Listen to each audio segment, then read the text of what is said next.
Zim dancehall musician Silent Killer missed his scheduled trip to the United Kingdom for the summer festival after ati arota hope dzinotyisa. Ladies and gentlemen, kusangana kwatikuita zvakare pachannel ino, channel yeZim Witness TV yandinodzoka nama-updates akasiyana-siyana, uye ndinoti kana kari kekutanga kusvika pano ndinokumbirawo kuti ungobaya button rekusubscribe then turn on the notification bell kuitira kuti usarasikirwe neevery update yandinodzoka nayo pano nguva nenguva. Ladies and gentlemen, ndadzoka nenyaya yaSilent Killer uyo akakansela show yeku-UK after ati arota ndege ichiputika. Silent Killer anonzi iye akazvilokera door remutoilet to avoid kukwira ndege apa kwainge kwasara maminutes mashoma kuti ndege isimuke.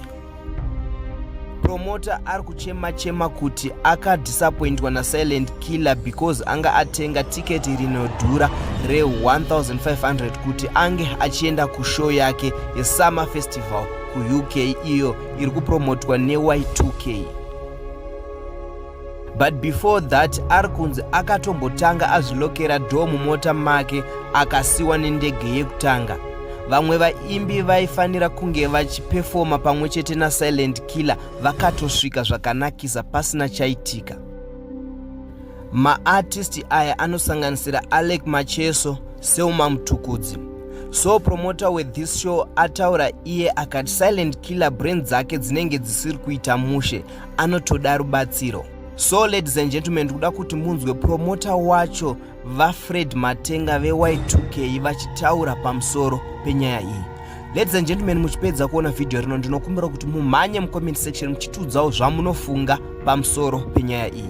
Our Ngwere, Silent Killer.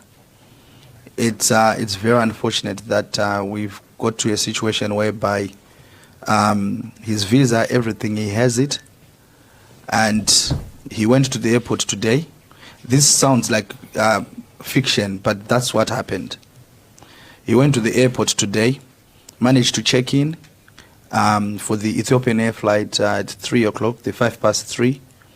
When he checked in, he decided to go back to his car, right? And he was just left. The plane was it was supposed to be taking off about an hour, and you know the doors close about 30 minutes before takeoff.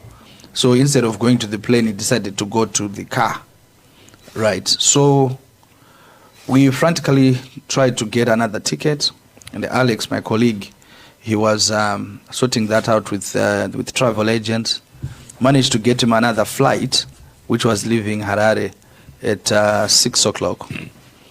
And well, he was at the airport, ticket bought it for about 1.5, which was quite a lot of money. And he decided that he had a dream that the plane was going to, to explode or something like that. So aramba kukwira ndege avazvikira mutoilet. Yeah, it is said that we think he needs psychiatric input. We think he needs to go to hospital.